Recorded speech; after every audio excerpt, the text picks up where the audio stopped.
Christ Triumphant, June 18th, Daily Devotional by Ellen G. White. Always credit God for ideas He gives.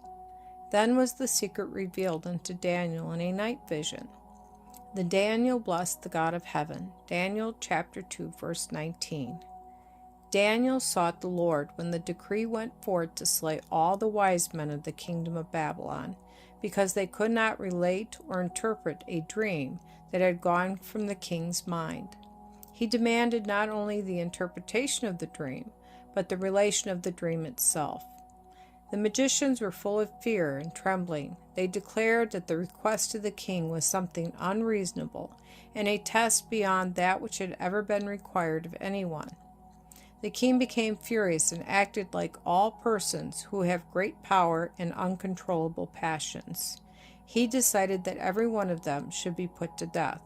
And as Daniel and his fellows were numbered with the wise men, they also were to share their fate. Daniel came before the king and pleaded for time to bring this matter before the supreme court of the universe, from whose decision there could be no appeal. When his request was granted, Daniel laid the whole matter before his companions, who were united with him in worshiping the true God. The matter was carefully considered, and on their bended knees they pleaded that God would give them the power and wisdom that alone would avail them in their great necessity. With contrition of heart they submitted their case to the great judge of the earth. It was all that they could do.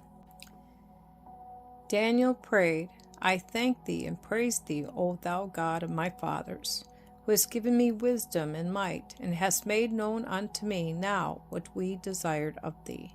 For thou hast now made known unto us the king's matter. Daniel chapter 2, verse 23.